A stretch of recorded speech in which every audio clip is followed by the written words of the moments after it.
Let's find the nth Fibonacci number in a way that you've never seen before. As everyone knows, we can define the Fibonacci sequence in this way, where we say that f sub n plus 2 will be equal to the previous term, f sub n plus 1, plus the previous term before that, f sub n. And then we define the 0th Fibonacci number to be 0 and the first Fibonacci number to be 1. And from this, we can generate all of the Fibonacci sequence.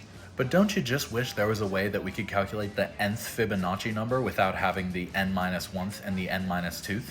Well, today we're going to use the generating function to find this exact formula. Recall that the generating function for any sequence is just given by this power series where the coefficient of x to the n is the nth term in our sequence. Our goal here will be to use the facts we know about the Fibonacci series to figure out what the form of f of x will look like. For the first step here, I want to break off the first two terms of this sequence. They're easy to calculate because we know that the 0th term is 0, so we'll just get a 0 in this sum, and then the 1th term is just 1, so we'll get an x, and then we're left with all the sums of n equals 2 and more. The reason for doing this is now I can re-index our sum such that it starts at 0 and goes on to infinity, but it's over f sub n plus 2 and x to the n plus 2. This is because f sub n plus 2 we have a definition for up here that we can make use of. When we sub in our known definition for f sub n plus 2, we end up with x plus two different sums, one going over f sub n and one going over f sub n plus 1. For this f sub n plus 1 term, I'm going to factor out an x to end up with f sub n plus 1 times x to the n plus 1.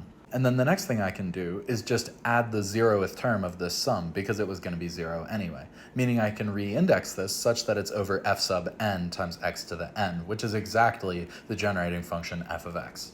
Similarly, for this sum over fn, we'll factor out an x squared and be left with the generating function times x squared.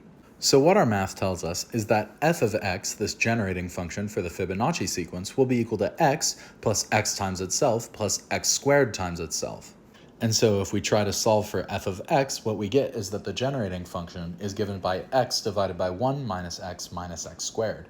So why do we care about this function? Well, recall that if we expand it as a power series, the coefficient of the x to the n term will be given by the nth Fibonacci number. So whatever the formula is for the nth coefficient of this power series, that will be the nth Fibonacci formula. So if we go through the nightmare of partial fraction decomposing this function, we'll end up with something beautiful like this, where phi sub plus is the golden ratio and phi sub minus is the inverse negative golden ratio. So when we finally expand this as a power series, what we end up with is that the coefficient of the x to the n term will be given by phi sub plus to the n minus phi sub minus to the n divided by root 5, which is the famous Binet's nth Fibonacci number formula.